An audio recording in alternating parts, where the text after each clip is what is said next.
nibagire imibabaro hari igihe zo kwicara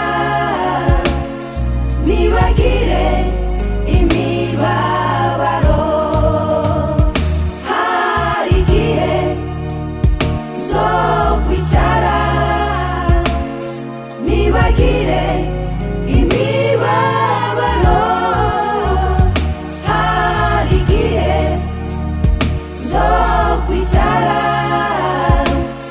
nibagire imibabaro. Mwene data, izo ngorane urimo n'ubukene n'indwara canke intambara, nkumbure nshuti we warafakaye canke nawe uri imfuvyi, ntega abiri ndaguhumurize mwene data, naho wabuze umugabo canke umugore wawe canke wabuze abavyeyi papa ndetse mama, Yesu we aza kubera vyose. Ntukaruhe urugendo rugira ruhere, maze ico mukamenya ko hari ikindi gihe, hari igihe zo kwicara nibagire imibabaro hari igihe zo kwicara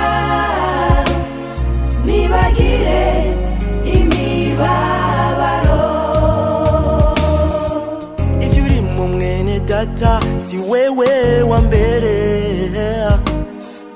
hari benshi badutanze kubinyuramwo. Paulo na Sila baraboshwe kubwa Yesu, Ayubu nawe ivyiwe vyose vyarashize, ariko abandanya ashima Imana yiwe, kuko yarazi ko ari ikindi gihe, ari igihe zo kwicara nibagire imibabaro hari igihe zo kwicara nibagire imibabaro.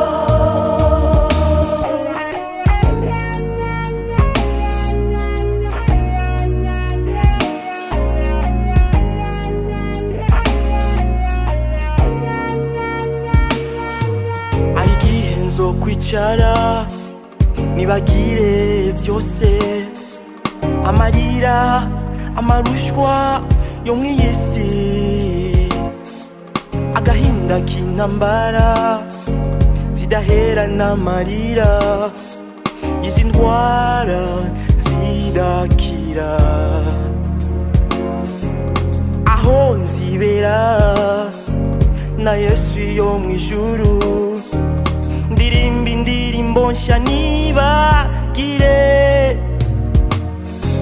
nicare nduhuke ndyoherwe nezerwe, nibagire ibi bihe, ari igihe zo kwicara